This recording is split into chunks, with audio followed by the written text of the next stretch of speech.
Another explosion from Joshua Buatsi in his 10th pro fight. The Olympic bronze medalist becomes British. I would pick him over Anthony Yarde. Just my opinion, man. Just my opinion. Stoppage for you. That wasn't premature. He raised when the referee stopped it. He knew where he was. He sort of like half laughed and said, "Oh, you're kidding me, ref." I mean, well, let's watch the replay. You've got to look at the referee, what he's just seen. He got caught with a right hand. Then he got caught with a right hand and dropped where he was spread eagle. There was an like nasty knockdown. Him, and the referee stepped in and did the right thing. Like I said to Josh Buatsi, went from gear 1, 2, and it was beginning to move into gear 3 there. And shot selection tonight was very good. I tell you, that was a clinical performance, and I don't think Liam Conroy or his team are really arguing with that stoppage. I think he did incredibly well to get up and beat the count, and I think he'd have been in big trouble if Let's talk about it. He is now 10-0 with 8 KOs. Just timed it and measured it the first couple of rounds, but when he had 26 years old, just turned 26 last week, according to Bob's record. And the thing was, is he got caught by a good right hand. Let's wait for some replays. So he is ranked very high by the WBA, but you know, Eddie Hearn has got some cahoots with the WBA.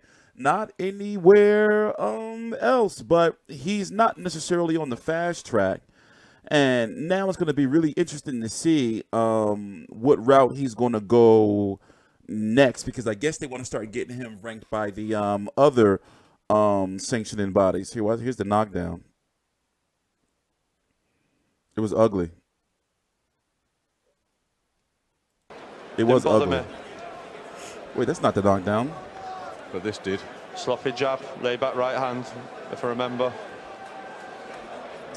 Oh, man. Yeah. You remember correctly. Yeah. I'm sorry. Well, he tried messed to it up. avoid it there, Conroy. He's dipped down. I'm sure you can watch it on social media. The left hook to body put him over. Lovely shot. The way he went down, though, when he got up. As you say, just that's the first knockdown. Ruthlessly punishing that sloppy jab. That second one was he nasty. Knew where he was, though, Liam Conroy. Yeah. Took the knee, looked to his corner. Absolutely, but the second one was a heavy one, Joe. It really was. And like I say, I think there's a lot of guys wouldn't have got up from this.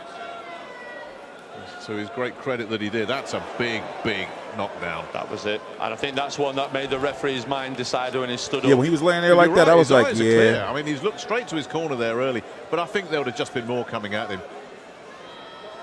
And you could argue, well, there's a British title on the line, but Phil Edwards had made his mind up. Yeah, he had. It was the manner that he went down there, Liam Conroy, that made the referee's mind for him. That was it. He landed a right hand that turned his head round like an owl. Well, there again, like you say, he knew. Let's see if he gets a post-fight interview. I'm interested to hear what Eddie's going to have. Doing better asking him to walk to the forward. I'm interested to hear what Eddie's going to have in store for him as his next fight. Remember, he beat Renaud Quinlan. And he had fought Chris Eubank Jr. there at 168. He went 10 rounds with him. Buatsi got him out of there and won, even though it was in a higher weight class.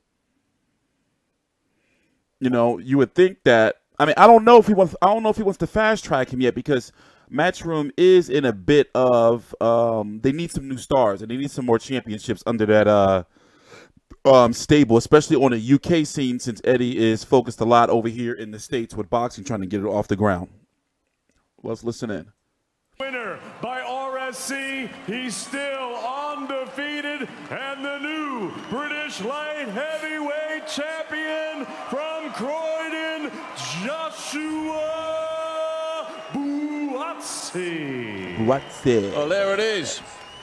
In only his 10th pro fight, Joshua Buatsi has followed the likes of John Conti, Dennis Andries, Nathan Cleverly, Tony Bellew. All 4 of them were British light heavyweight champions who went on to reign at the very highest level indeed. Could Buatsi be following in? I mean, do you have him? I mean, who would you pick? Who would you rather have, Buatsi or Yarde? Yeah, but that's a big first step. No, we've got an exciting light heavyweight division here in Britain now, and you just got to yourself, I'm sure, Anthony. Here, let's pause looking at home and, thinking, wait for them to get Liam Conroy within Eddie. 3 rounds. Emotional thinks he could. We'll be right back. Callum Johnson feel he beat Liam Conroy with 3 rounds. Emotional thinks he could. Buatsi versus Callum Johnson. They're all jockeying for that #1 position. Well, the man that's been on the world stage and challenged and is up there, rightly so, is Callum Johnson. I forgot about that fight. #2 now between these two, and then also Jose Burton. They're the famous and historical Lonsdale belt. Your British light heavyweight champion. How's it feel? First of all, I've got to thank God. I'm forever grateful, man. The people, the support, I thank you all very much. This is my dad. Brought me to this country. Most importantly, he brought me to this country, brought me to the land of opportunity. I feel honoured, I feel humbled to win this belt, man. And again, the support from everyone, I didn't expect it, but I'm humbled by it. Thank you very much. What was your take on the fight itself? First of all, I want to congratulate Conroy. He stepped up. Vacant title, he earned the shot. He took the fight, he came in, he tried, he fought me. I just said to him, listen, man, it was my time. No hard feelings. I wish you, your missus, your newly born kid, I hope you get back home safely. I'm grateful for this.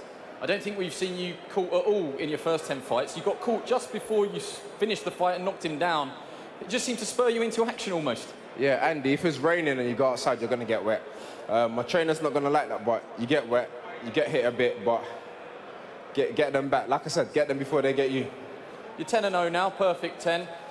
Feels just like such a rounded number to ask how you're finding the pro game so far. I know you say that it's really down to your coaches and their assessment, but how do you feel that you've adjusted the progress you've made so far? Still a long way to go, but like I said, I'm grateful. The promoter, the managers, the trainers, they make the decisions, they guide the career. My job is to get ready to step in. Again, I'm grateful for the opportunity, man. Eddie, I want to thank you as well.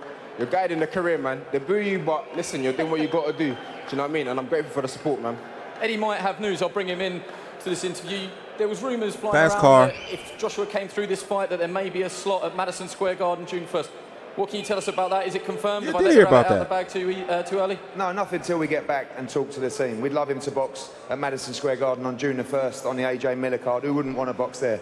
But I tell you what, this young man is so special, so spiteful, so balanced, so composed, and I am so excited about his future. But he's going to have to be a good fighter, because if you look at that division, at the elite level, they are excellent fighters, and I believe he has the ability to go and beat them all.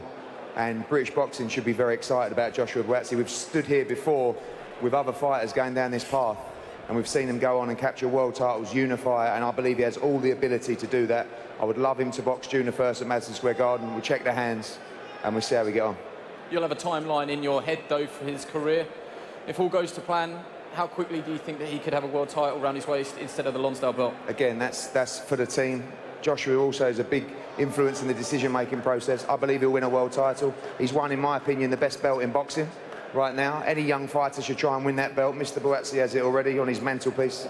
And the world title is the aim. When you get a fighter with this much talent, the world championship and the undisputed world championship is the absolute target. Just very quickly, MSG, sounds good, doesn't it?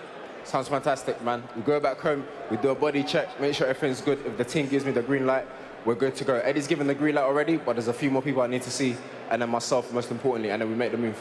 Well done tonight. So they're not. You know, looking at it, yeah, jumping from 175 to cruiserweight is the biggest jump that you can make in boxing.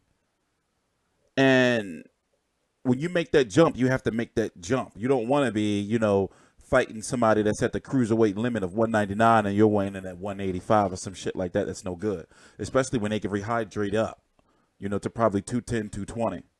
So, you know, the point I'm trying to make is this. A lot of these guys, you know, will very likely still be at the top or, you know, good competition at 175. Guys like Volsey, who's going to be fighting next week, you know, against, I forgot, Doo-Doo and Gumdoo.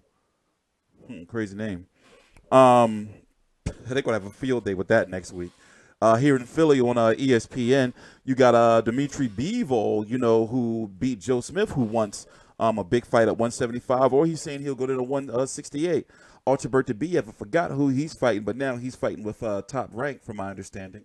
And then you have Sergey Kovalev. His mandatory is Anthony Yarde. And as I said, Anthony Yarde, listen, he seemed like a cool dude, but when it comes to the pedigree, you know, I think that, you know, Joshua Buatsi has a bigger, better upside. Just my opinion. I'm TstreeT Controversy. This is TstreeT Controversy Live. Please subscribe.